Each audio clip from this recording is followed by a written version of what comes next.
बिस्मिल्लाहिर्रहमानिर्रहीम। रिजवान नियाजी की जानब से अस्सलामु अलैकुम। आज मेरे साथ मौजूद हैं मेरे दोस्त, मेरे भाई डॉक्टर फ़हीम हसन।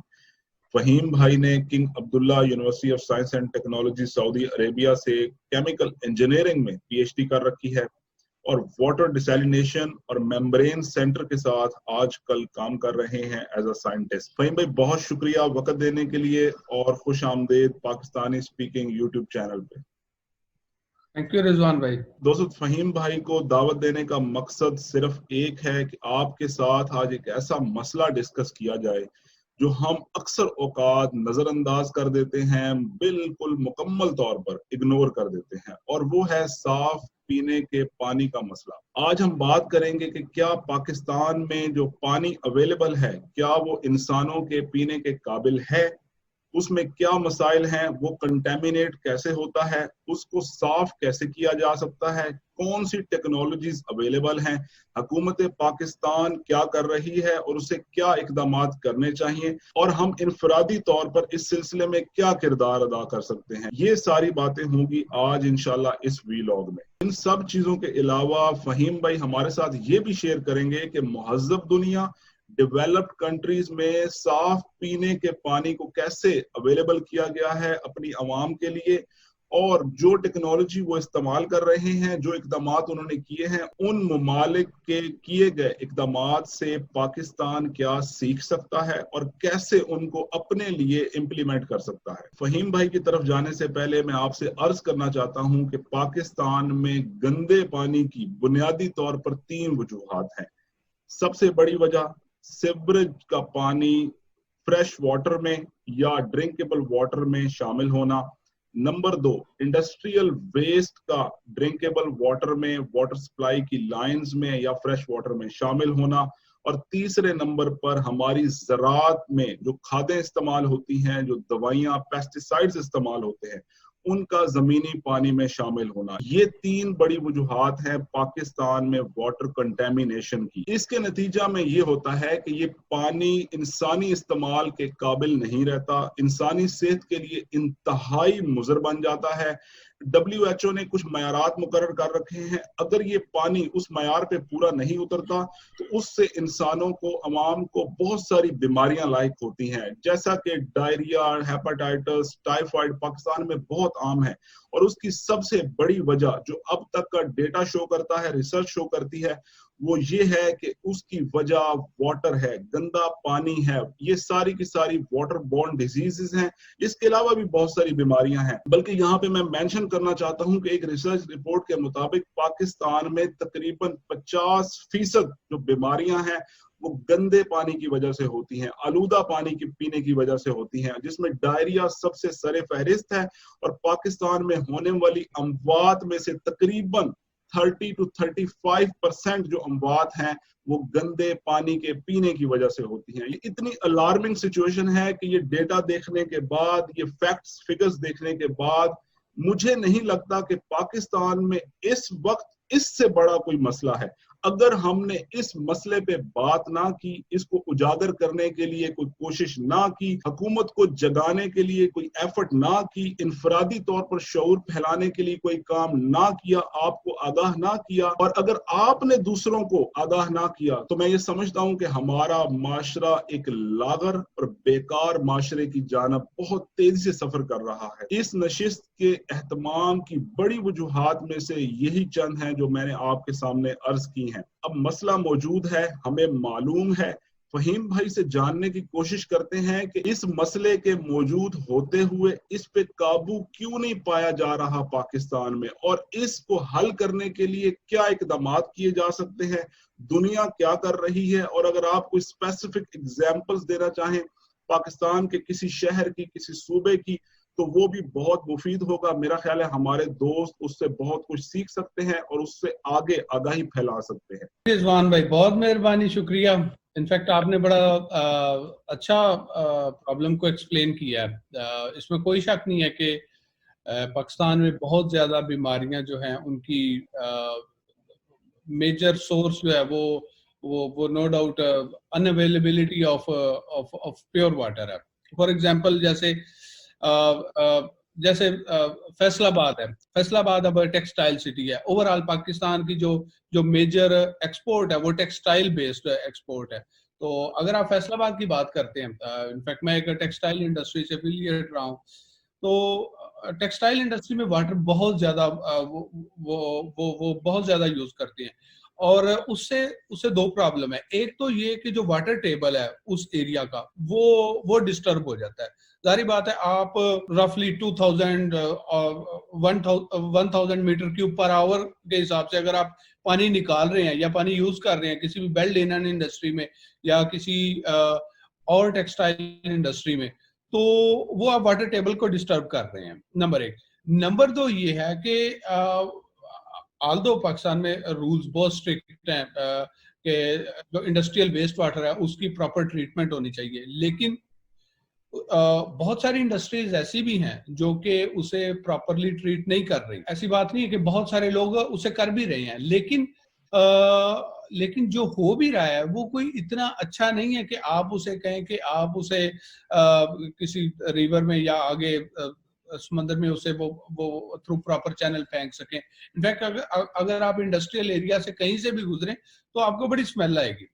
इसी तरह आप लाहौर वाला एरिया जो है, अगर आप लाहौर वाली साइड पे चले जाएं या कसूर है, लेदर इंडस्ट्री है, वहां भी बहुत ज्यादा टेक्सटाइल इंडस्ट्री है, वहां भी यही दोनों प्रॉब्लम है। वाटर टेबल डिस्टर्ब हो गया, आल्दो वो बड़ा ग्रीन एरिया है ये वाला, लेकिन वाटर टेबल डिस्टर्ब हो गया और उसके बाद जो वाटर ट्रीटमेंट है वो प्रॉपर ना होने की वजह से डेफिनेटली वो at the end of the day वो कहाँ जा रहा है पानी, चाहे वो दरिया में जा रहा है या किसी कैनाल में जा रहा है, at the end of the day तो वो हमारे पास ही आ रहा है।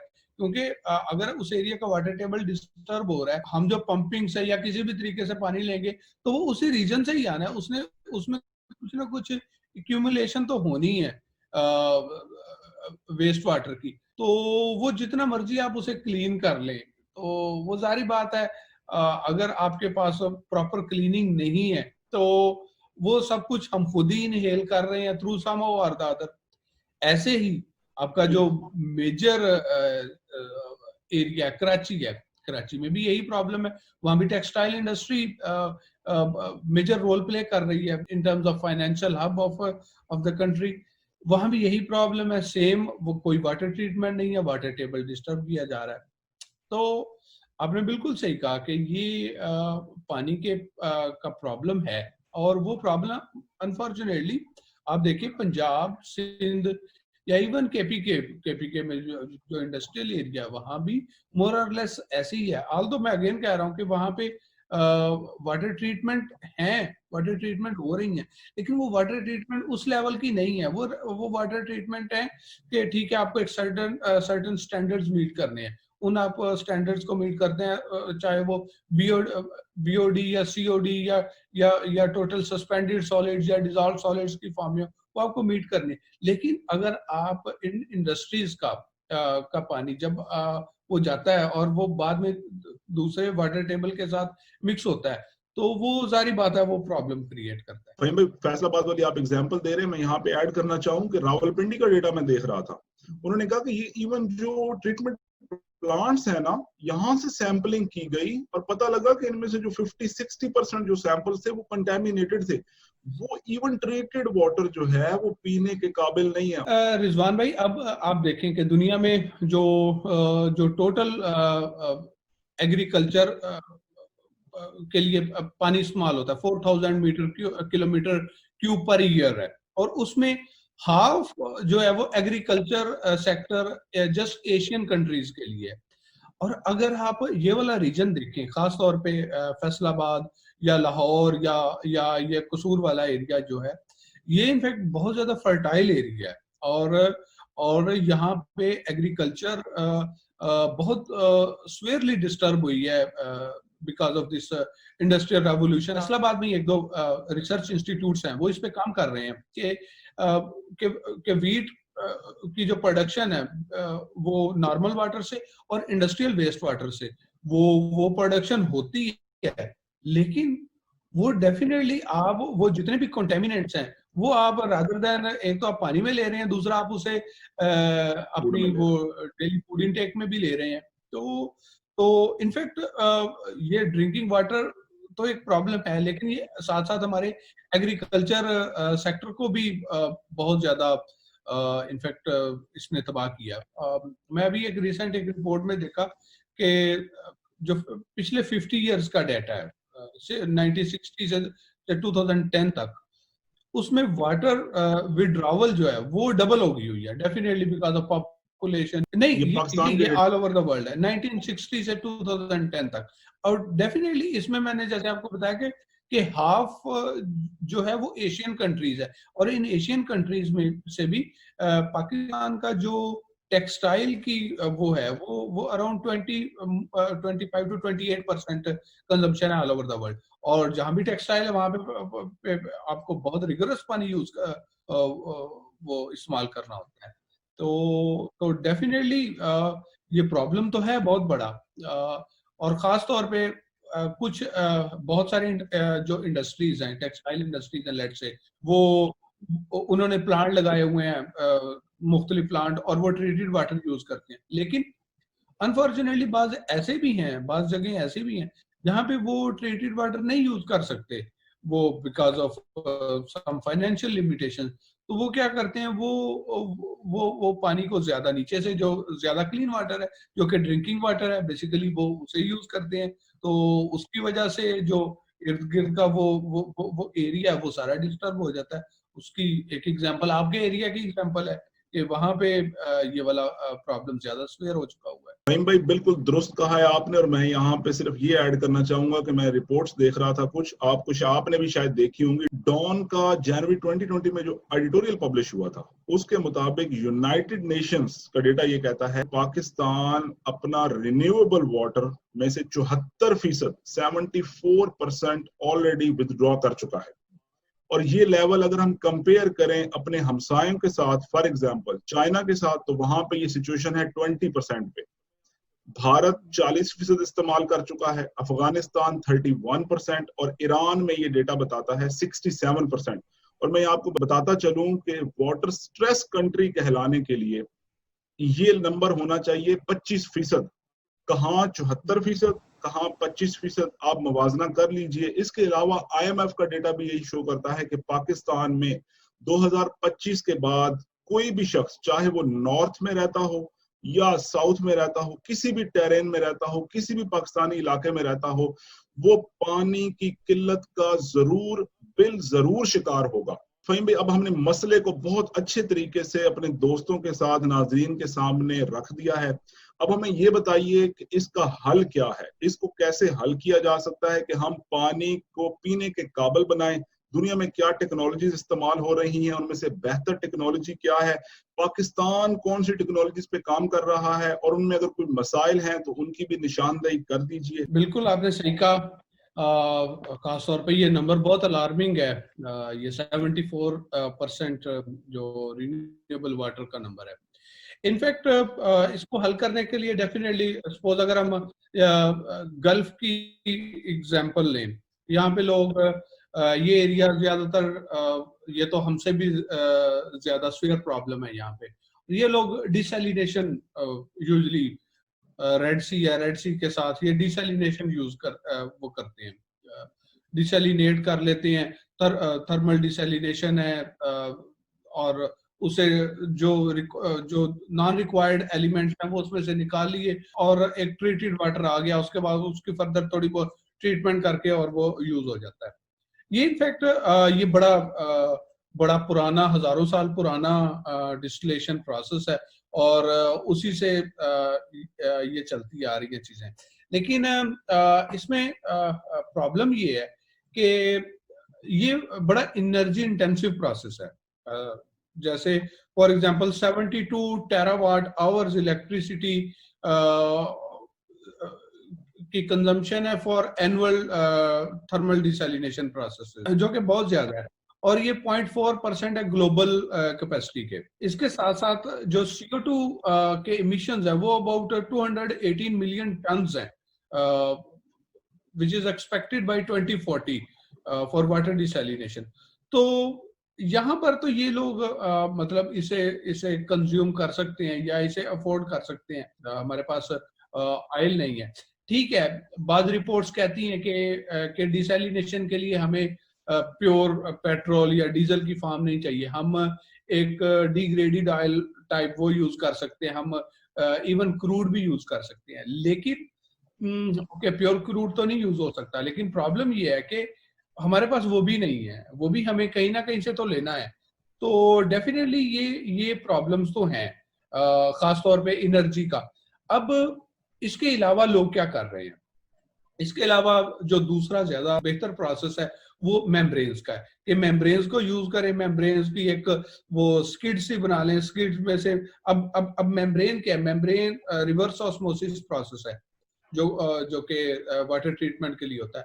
आप प्रेशराइज वाटर एक साइड से यूज वो फ्लो करें, तो जो उनसे भी आपने वो अनवांटेड आयंस हैं, कैटायंस हैं, या जो भी उसमें चीजें हैं वो आप निकाल लें और सिलेक्टिवली रिमूव कर लें ट्रीटेड वाटर को, वो फिर आप आगे यूज कर सकते हैं। अब इसमें इसके बड़े एडवांटेजेस हैं। ऑफ कोर्स उसमें इतनी ज्यादा एनर्जी कंजम्पशन नहीं चाहिए कंपेयर टू डिसैलिनेशन। और सेकंड इसका जो एक इम्पोर्टेंट एडवांटेज है वो ये है कि ये बड़े कॉम्पैक्ट सिस्टम्स हैं, आप इसे कहीं भी किसी भी फॉर्म में लगा सकते हैं, छोटे से या बड़े एरिया में।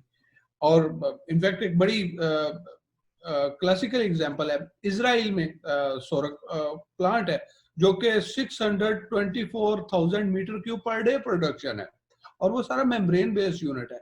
और इनफैक्ट वो इसकी एक्सपेंशन कर रहे हैं, और एक्सपेंशन के बाद उसमें 500,000 metre cube per day add हो जाएगा, जो कि बहुत बड़ा नंबर है। तो मेरा ख्याल है कि ये ऐसा नहीं है कि ये मेम्ब्रेन और या ये डिसैलिनेशन ये कोई नॉन टेक्नोलॉजीज नहीं है, ये दोनों नॉन है। और मेम्ब्रेन का इतने बड़े पैमाने पे यूज ऑलरेडी हो चुका हुआ है इजराइल में, या इवन अगर आपने देखा होगा कैलिफोर्निया में सारे के सारे सिस्टम इसी पर बेस्ड है। अभी रिसेंटली कुछ अर्सा पहले मैंने देखा सिडनी में वहां पे मेम्ब्रेन के बहुत बड़े प्लांट है वाटर ट्रीटमेंट के लिए। तो मेरा ख्याल है कि ऐसा नहीं है, हम सपोज अगर मेम्ब्रेन्स यूज करते हैं तो हम वाटर ट्रीटमेंट का प्रॉब्लम किसी हद तक सॉल्व कर सकते हैं। अब अगर आप कंपेयर करें रेड सी को या हमारी साइड को, कि हम अरेबियन सी के पे हैं और हमारा ज्यादा प्रॉब्लम अभी कराची में है, और सारे का सारा हमारा वो पानी है वो फ्लो करके वो सारा टुवर्ड्स वो इंडस रिवर वो उधर अरेबियन सी में चला जाता है।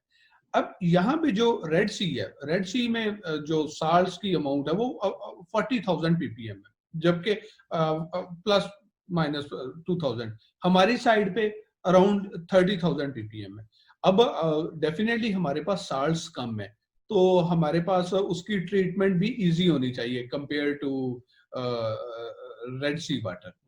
तो उसकी एक बड़ी अच्छी एग्जांपल है हमारे पास, लेट्स से जैसे सिंगापुर है। सिंगापुर में उन्होंने क्या किया, उनका वो म्यूनिसिपल वाटर है। अब म्यूनिसिपल वाटर में जो साल्ट्स की अमाउंट है वो रफली 10,000 या इसके लगभग होती है, 10,000 ppm।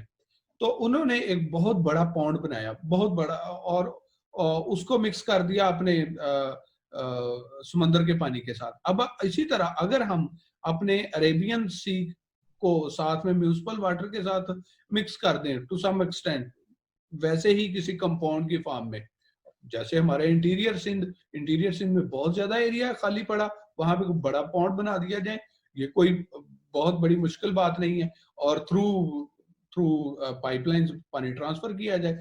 आपको शायद आपके इल्म में होगा कि हमारी पाक अरब रिफाइनरी है पार्को, वो ऑलमोस्ट मुल्क के बिल्कुल सेंटर में है, वो थ्रू पाइपलाइन हम अबू धाबी से ऑयल ले रहे हैं। तो ये 100 किलोमीटर की पाइपलाइन बिछाना या 50 किलोमीटर की पाइपलाइन बिछाना, मेरा ख्याल है कि ये टेक्निकली कोई इतनी बड़ी बात नहीं है, ये वो टेक्निकल लोग उसे इजीली हैंडल कर सकते हैं। तो वैसा कोई मिक्सचर बना के, जैसा ये पॉन्ड है, हम अरेबियन सी जिसकी 30,000 ppm है और प्लस 10,000 ppm, इन दोनों को मिक्स करके हम विद सर्टेन रेशियोज हम वो already less than 20,000 around 15,000 ppm हम उस पानी को लेके आ सकते हैं। फिर उसके बाद डेफिनेटली उसकी ट्रीटमेंट आसान है। वहां पे मेम्ब्रेन के यूनिट लगा दिए जाएं, मेम्ब्रेन के प्लांट लगा दिए जाएं, तो वो काफी हद तक आसान हो सकता है। अब इसमें मैं आपको एक और एग्जांपल बताऊं कि पाकिस्तान मेम्ब्रेन के हवाले से ऑलरेडी बहुत वेल नोन है, लेकिन बहुत कम लोग जानते हैं कि दुनिया में सबसे बड़ा, अभी भी मेरा ख्याल है शायद सबसे बड़ा है, मेम्ब्रेन बेस्ड गैस सेपरेशन का प्लांट पाकिस्तान में है, कादरपुर गैस फील्ड, वो दुनिया में सबसे बड़ा है। अब ऐसा नहीं है कि हमारे लिए ये मेम्ब्रेन्स पाकिस्तान के लिए या पाकिस्तान की साइंटिफिक कम्युनिटी के लिए ये कोई नई चीज है, ये नोन है और वो बहुत बड़ा इनफैक्ट प्लांट लगा हुआ है। तो वैसा ही हम मेम्ब्रेन का यूनिट एक छोटे लेवल पर ही सही हम वाटर के लिए मतलब at least to some extent in interior Sindh हम वहां के ही लगा सकते हैं। और उसके बाद मेरा ख्याल है कि कराची को वाटर सप्लाई करना ये कोई बहुत मुश्किल काम नहीं होगा, क्योंकि वहां पे पानी है, दोनों तरफ है, इधर से आपके वो इंडस रिवर भी है और उधर से आपका अरेबियन सी है, और उसके सेंटर में कहीं पे इस तरह का कोई प्लांट लगा लिया जाए।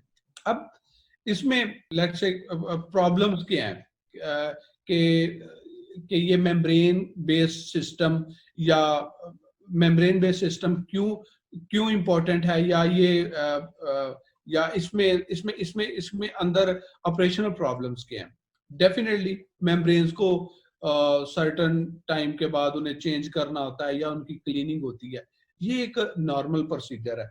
और अगर गैस सेपरेशन वाले प्लांट पे हम लोग जहाँ पे सर्टेन हाई टेम्परेचर प्रेशर है वो हम हैंडल कर सकते हैं, तो यहाँ भी हम लोग उसे हैंडल कर सकते हैं। दूसरे नंबर पे जो एक अच्छी बात है मेम्ब्रेन की, जो भी मेम्ब्रेन के यूनिट्स हैं, ऑल्दो इसमें बड़ी बड़ी टेक्नोलॉजिकल वो चेंजेस आई हैं, बड़े मेम्ब्रेन मटेरियल्स, बड़े हाई फाई मटेरियल्स आए हैं, मैं भी इसी में पिछले 6-7 साल से काम कर रहा हूँ। लेकिन फॉर्चुनेटली या अनफॉर्चुनेटली जो प्रैक्टिकल मेम्ब्रेन्स हैं, रिवर्स ऑस्मोसिस में मेम्ब्रेन्स यूज होती हैं, वो मोर देन 30 इयर्स ओल्ड हैं। उनमें मतलब कोई बहुत बड़ा ब्रेक थ्रू नहीं है, वो वही मेम्ब्रेन्स हैं जो कि पिछले 30-35 साल से यूज हो रही हैं। तो इसलिए ये भी प्रॉब्लम नहीं है कि कोई नया मटेरियल है तो उसे किस तरीके से हैंडल करना है। तो मेरा नहीं ख्याल कि ये getting a membrane skid on a large scale ये कोई बहुत बड़ा प्रॉब्लम होगा। तो ये मेरा ख्याल है कि ये इजी है। और दूसरे नंबर पे मेम्ब्रेन बेस्ड जो सिस्टम्स हैं वो already very close to their thermodynamic limit, यानी कि अगर आप उन्हें इम्प्रूव करना भी चाहें तो मेरा नहीं ख्याल कि उसे आप कोई बहुत ज्यादा इम्प्रूव कर सकते हैं। वो ऑलरेडी उनकी जो एनर्जी कंजम्पशन है, स्पेसिफिक एनर्जी कंजम्पशन है, वो क्लोज टू थर्मोडायनामिक लिमिट है, विच इज 1.1 किलोवाट आवर पर मीटर क्यूब फॉर 50% रिकवरी। तो मेरा ख्याल है कि मेम्ब्रेन बेस्ड यूनिट इस तरह का कोई भी लगाया जा सकता है। अच्छा, इसमें अब ये जो मेम्ब्रेन बेस्ड फिल्टर्स हैं, लेट्स से जो घरों में इस्तेमाल करने के लिए, वो ऑलरेडी मार्केट में मौजूद हैं। तो आप वो मेम्ब्रेन बेस्ड फिल्टर लेके वो इंडिविजुअल घर में तो वो यूज कर सकते हैं, लेकिन मैं बात कर रहा हूँ बड़े लेवल पे, एक एटलीस्ट कराची लेवल या फैसलाबाद, बड़े शहर के पॉइंट ऑफ व्यू से।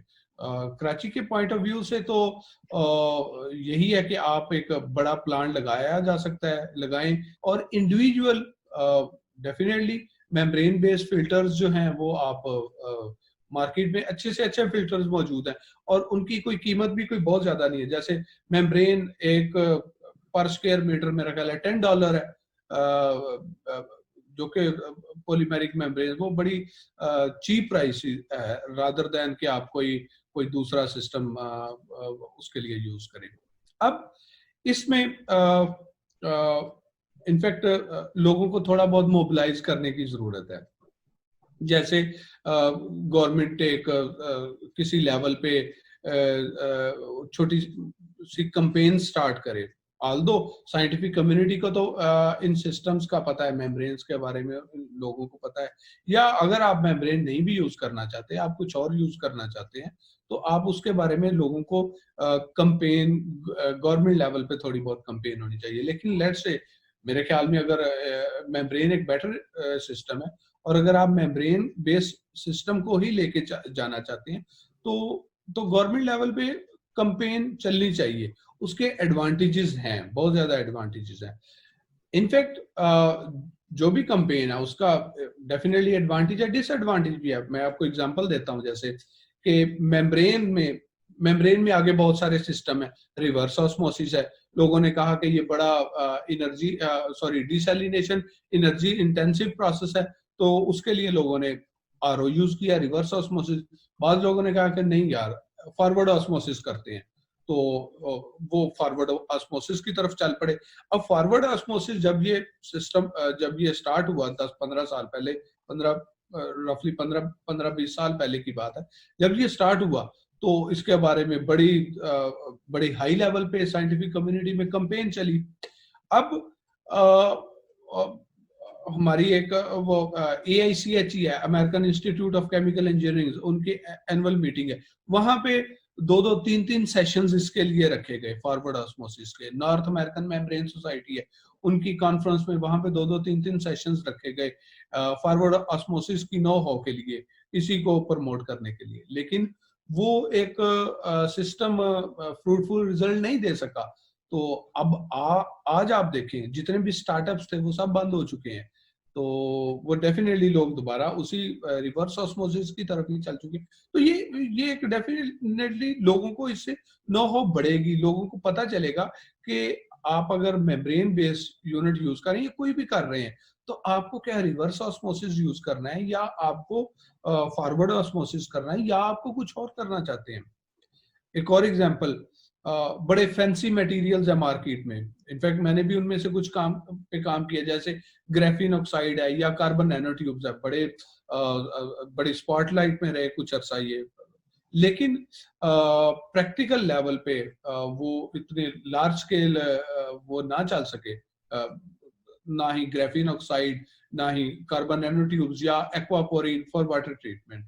तो मेरा ख्याल है कि गवर्नमेंट लेवल पे इसकी कुछ कंपेन होनी चाहिए, ताकि लोगों को मेम्ब्रेन बेस्ड सिस्टम्स का या वाटर ट्रीटमेंट के कोई भी सिस्टम है उसके बारे में लोगों को पता चले। दूसरे नंबर पर एक और बात जो कि डेफिनेटली नेशनल लेवल पे या प्रोविंशियल लेवल पे एटलीस्ट ये होना चाहिए कि आपके यहाँ लोग काम कर रहे हैं इन चीजों पे, तो मेरा ख्याल है कि आप कुछ प्रपोजल्स, छोटे लेवल पे प्रपोजल्स या बड़े लेवल पे प्रपोजल्स लोगों से लें। हमें 5-6 साल पहले एक कंपनी ने कांटेक्ट किया, कार कंपनी ने कांटेक्ट किया, उन्होंने कहा कि हमें एक छोटी सी प्रपोजल चाहिए एक सर्टेन सिस्टम के लिए, और उसके लिए एक थोड़ी बहुत उन्होंने वो प्रोजेक्ट मनी भी दी, तो वो इजीली हो गई।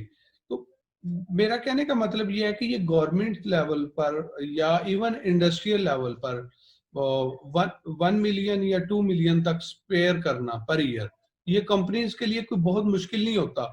और अगर इसी तरह के कोई छोटे लेवल के प्रोजेक्ट्स आपके यहाँ पाकिस्तान में जो यूनिवर्सिटीज हैं वहां पर जो लोग इस तरह के काम कर रहे हैं, उन्हें गवर्नमेंट लेवल पे इस तरह के कोई छोटे मोटे प्रोजेक्ट्स दिए जाएं, तो उससे एक तो ये होगा कि आपकी जो कैंपेन है किसी भी सिस्टम के लिए, वो कैंपेन डेफिनेटली वो एक अच्छे लेवल पे चली जाएगी। और दूसरे नंबर पर आपको प्रैक्टिकल कोई टू सम एक्सटेंट एटलीस्ट कुछ ना कुछ प्रोडक्ट जरूर मिलेगी। दूसरे नंबर पे अब जैसे हमारे यहाँ वो एक बहुत बड़ा कायद-ए-आज़म सोलर सिस्टम लगाया गया, वो बहुत बड़ा प्लांट है। उस प्लांट के बारे में जो डाटा है, वो डाटा उस तरह वो सोलर नून दोपहर के वक्त का डाटा लिया गया और उसी डाटा की को एक्स्ट्रापोलेट करके वो सारी उसकी कॉस्टिंग वगैरह होगी। हालांकि प्रैक्टिकली तो ऐसे नहीं होता, प्रैक्टिकली तो आपको उससे सर्टेन फैक्टर पे डिवाइड करना है ताकि आपको वो डे नाइट और नून सारे वो फैक्टर्स को काउंट करना है।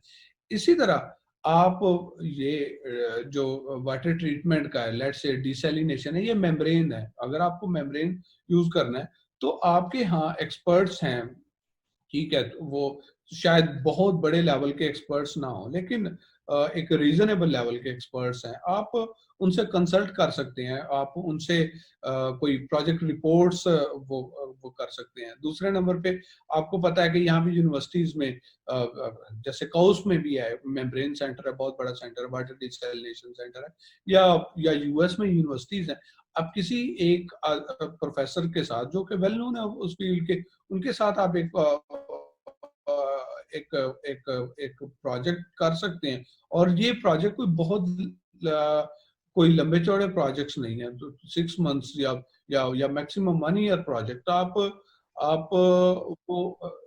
वो सिस्टम की बेसिक नो हाउ और सिस्टम की फिजिबिलिटी रिपोर्ट्स वो हो सकती हैं, और फिर उसके बाद मेरा ख्याल है कि प्रैक्टिकल उसे वो करना, वो शायद कोई बहुत ज्यादा उसके लिए अरसा ना हो, तो मेरा अरसा नहीं चाहिए होगा। तो मेरा ख्याल है कि ये प्रॉब्लम इतना बड़ा प्रॉब्लम नहीं है, नो डाउट ये बहुत बड़ा प्रॉब्लम है, लेकिन इसका सॉल्यूशन इतना ज्यादा वो प्रॉब्लमेटिक नहीं है कि उसके लिए कोई बहुत ज्यादा वो सोच विचार करनी पड़ेगी। दुनिया में सारे सिस्टम्स मौजूद हैं, आपको जस्ट एक इन सबको मिक्सअप करके और एक रीजनेबल वे में आपको एक अपना सोल्यूशन देना है। फहीम भाई, आपको याद होगा जब 2018 में पीटीआई की गवर्नमेंट आई थी, तो शायद आपने न्यूज में देखा हो, गवर्नर पंजाब जो हैं चौधरी सरवर साहब, उन्होंने काफी इंटरव्यूज दिए थे। उन्होंने एक बात हाईलाइट की थी कि हम तकरीबन अगले 5 साल में 25,000 जो गांव हैं पंजाब के, वहां तक पीने का साफ पानी पहुंचाने का इंतजाम कर रहे हैं। फहीम भाई, क्या आप समझते हैं कि वो अप्रोच मुनासिब थी गांव लेवल तक साफ पानी पहुंचाने की, या आप समझते हैं कि कोई दूसरी टेक्नोलॉजी मौजूद है उससे बेहतर, उन फिल्ट्रेशन प्लांट से, जिसके जरिए पूरे पंजाब में बहुत कम वक्त में पीने का साफ पानी पहुंचाया जा सकता है? हाँ, नो डाउट वो अब अगर 25,000 वो ट्रीटमेंट प्लांट्स लगाना चाह रहे हैं 25,000 गाँव में, तो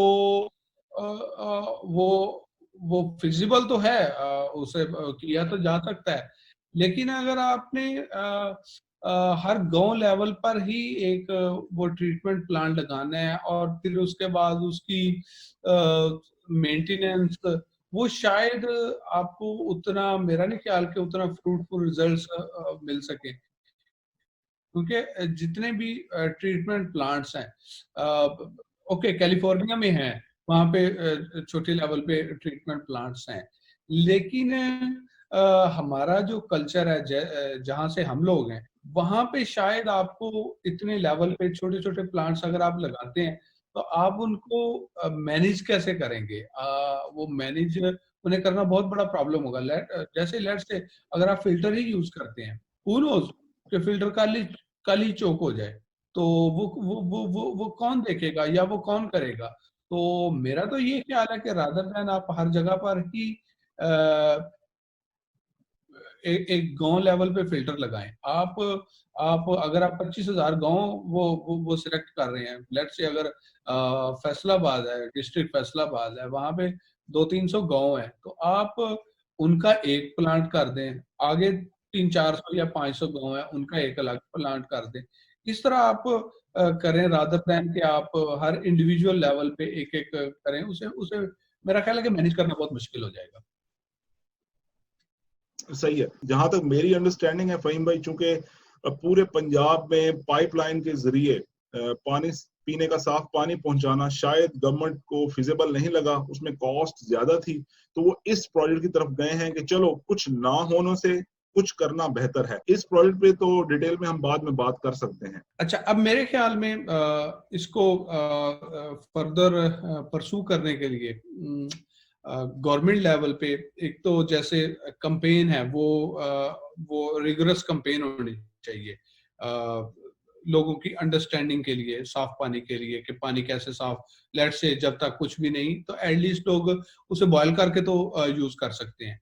और दूसरे नंबर पे गवर्नमेंट लेवल पर ये होना चाहिए कि जो लोग इस रिसर्च में इन चीजों से के साथ इन्वॉल्व हैं, उन्हें साथ लेके कोई सेमिनार 3-4 मंथ के बाद या कोई ना कोई कंटिन्यूस सेमिनार्स हों एटलीस्ट, जब तक के हमारे पास कोई ना कोई उसका कुछ प्रॉपर सोल्यूशन आ जाए।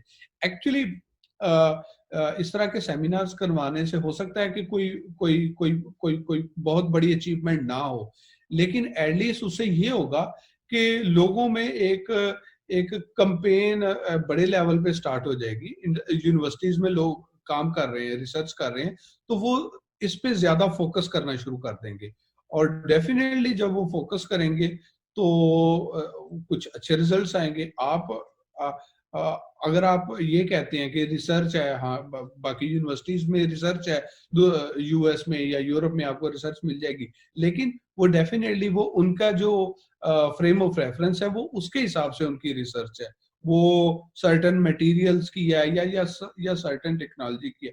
तो पाकिस्तान में अगर आप इसे ज्यादा प्रमोट करेंगे तो वो बेटर ग्राउंड रियलिटीज पे वो रिसर्च बेस कर रही होगी।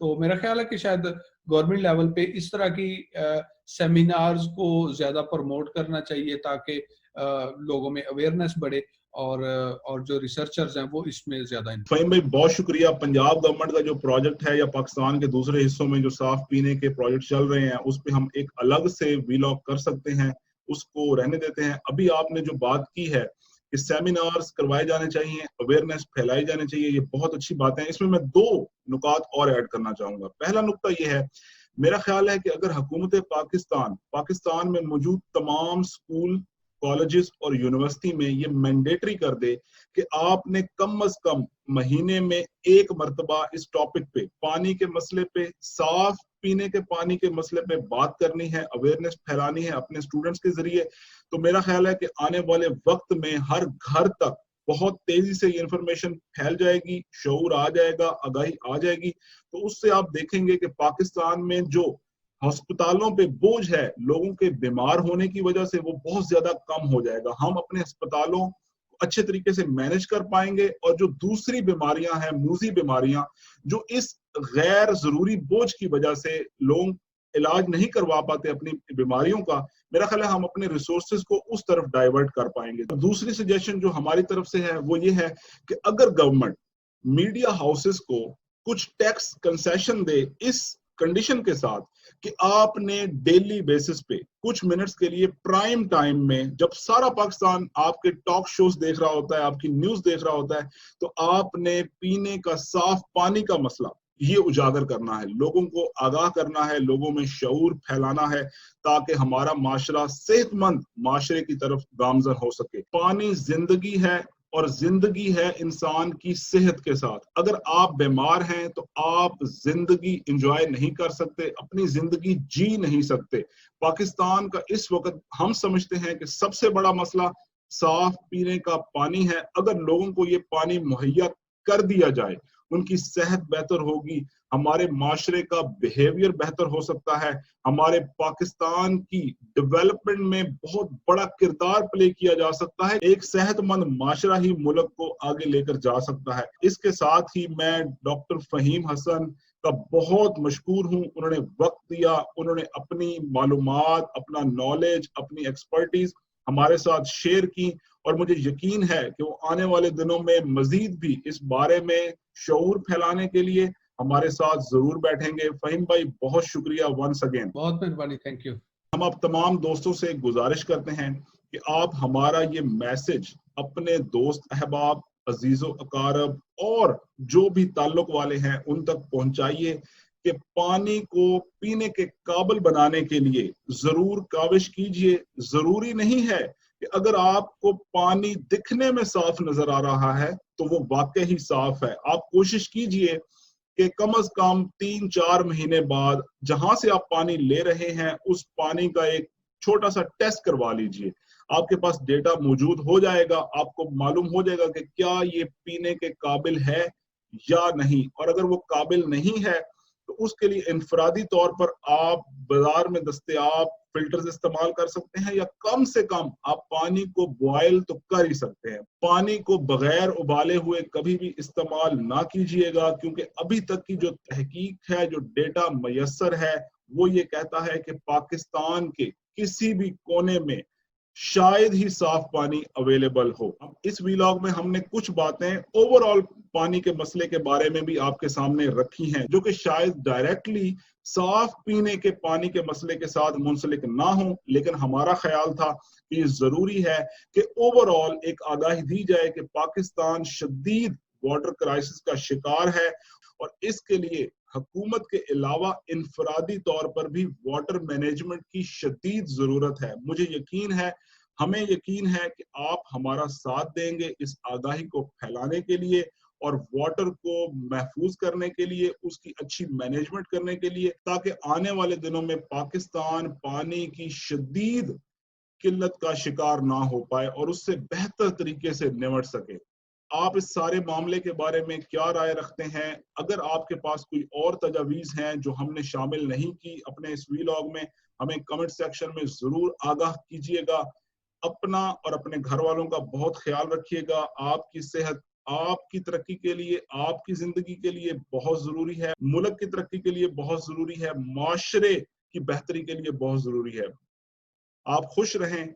बहुत शुक्रिया। मिलते हैं अगले वीलॉग में।